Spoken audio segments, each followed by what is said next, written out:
Bob Skinner, Tom Job, and Mike Sorokin ran a top fuel dragster out of a motel garage in the mid-1960s.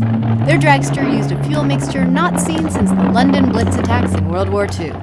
With this radical approach to chemistry, they won the biggest drag race ever contested, the 1966 Bakersfield March Meet. And Sorokin got the girl. They weren't really surfers, they were just from the west side of Los Angeles, and people didn't know what to refer to them as because they weren't hot rodders, they were barely drag racers. Initially, they had problems starting the car.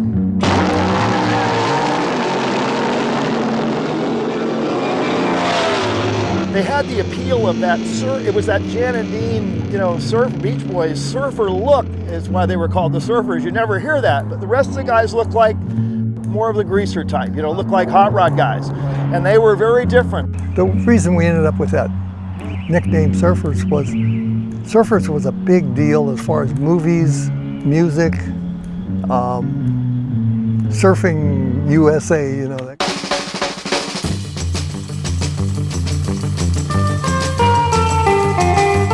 It took a while for anybody to figure out what the hell they were doing because everybody just wanted to stay away from them.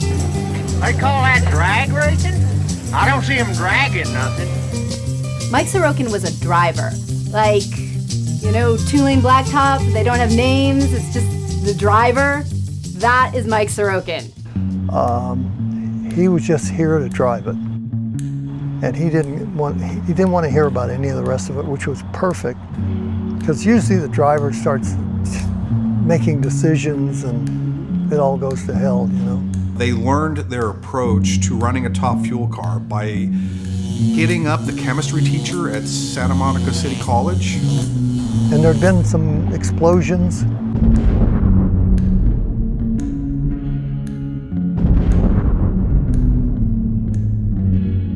Nitro, 98% nitro, almost 100% back in the day when everybody else was like 60, 70. And that's when they started to get the reputation for being, if not certifiably insane, at least somebody that you kind of want to give a wide berth to. The world did not understand Bob Skinner. No one, I would say no one understood Bob Skinner because if you didn't check with him daily, you had no idea what was going on. The guy was so inquisitive, and the fact that he then just sort of walked away from the sport and decided to do something completely different was perfect. You had no idea what he was doing because it would change that fast. Is probably somewhat why the surfers didn't continue on, because he'd already solved the problem, he'd already won, he already knew how to do that, and he wanted to do something else. Mike Sorokin, driver for one of the greatest racing teams, the Surfers, is anxious to win. What I have in common with Mike Sorokin is that I won top fuel at the March Meet.